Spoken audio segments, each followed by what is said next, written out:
नमस्कार दोस्तों, स्वागत है आपका हमारे YouTube channel study hot spot पर। हमारा विषय है संख्याओं के बारे में जानना। इसके बारे में हमने पहला भाग और दूसरा भाग पहले ही पढ़ चुके हैं।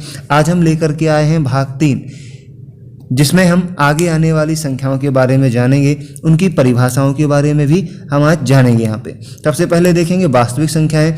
तो वास्तविक संख्याएं क्या है? वे संख्याएं जिन्हें हम संख्या रेखा पर प्रदर्शित कर सकते हैं वास्तविक संख्याएं कहलाती हैं। तो ऐसी संख्याएं जिन्हें हम संख्या रेखा पर प्रदर्शित कर सकते हैं वास्तविक संख्याएं कहलाती हैं, जैसे कि -10, -9, -5, 0, +2, +3। तो ये सभी क्या हैं? वास्तविक संख्याएं।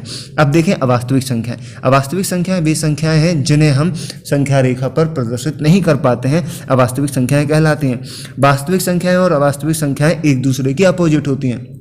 तो ऐसी संख्याएं जिन्हें हम संख्या रेखा पर ना दर्शा पाएं वो अवास्तविक संख्याएं कहलाती हैं, जैसे कि √-9, √-5, √-16, इस प्रकार से।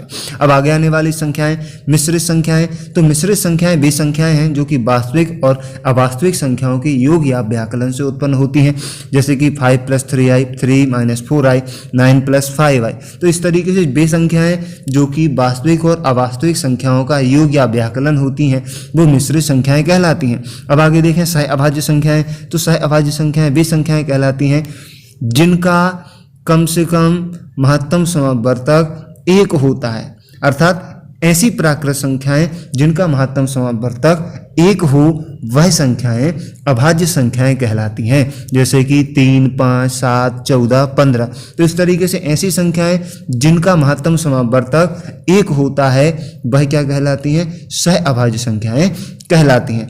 अब हम आगे जो देखेंगे, हमने जो अभी तक पढ़ लिया है उसके बारे में हम थोड़ी सी चर्चा करेंगे। तो देखेंगे संख्याओं के प्रकार। तो अभी तक हमने 13 प्रकार की संख्याएं पढ़ ली हैं: प्राकृत संख्याएं, पूर्ण संख्याएं, परिमेय संख्याएं, अपरिमेय संख्याएं। इस तरीके से हमने 13 प्रकार की संख्याओं के बारे में पढ़ा है, जाना है, उनकी परिभाषाओं के बारे में भी जाना है, और हमें आशा है कि आपको ये समझ में आई होंगी।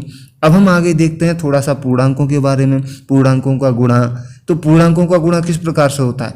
तो आसान भाषा में यदि हम कहें, यदि 2 समान चिन्हों वाले पूर्णांकों का गुणा किया जाता है तो हमेशा धनात्मक पूर्णांक आता है, और यदि 2 असमान चिन्हों वाले पूर्णांकों का गुणा किया जाता है तो हमेशा ऋणात्मक पूर्णांक आता है।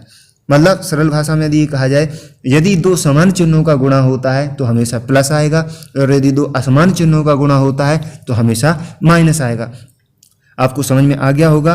यदि 2 समान चिन्हों का गुणा होगा तो प्लस, और यदि 2 असमान चिन्हों का गुणा होगा तो माइनस आएगा। अब हम देखेंगे पूर्णांकों के भाग के बारे में। 2 पूर्णांकों का भाग कैसे होता है, कौन सा चिन्ह आता है? तो यदि 2 समान चिन्हों के पूर्णांकों का भाग किया जाएगा तो धनात्मक पूर्णांक आएगा, और यदि 2 असमान चिन्हों के पूर्णांकों का भाग किया जाएगा तो वहाँ पे ऋणात्मक पूर्णांक आएगा। मतलब यदि 2 समान चिन्हों के पूर्णांकों का भाग किया जाता है तो प्लस आता है, और यदि 2 असमान चिन्हों के पूर्णांकों का भाग किया जाता है तो माइनस वाला पूर्णांक हमारे पास आता है भागफल के रूप में। तो आशा करते हैं आपको समझ में आया होगा ये। यदि आपको वीडियो पसंद आया है तो लाइक कीजिए, चैनल को सब्सक्राइब कीजिए और बेल आइकन को दबाइए, और आगे आने वाले सभी नोटिफिकेशन को इस चैनल पर प्राप्त कीजिए।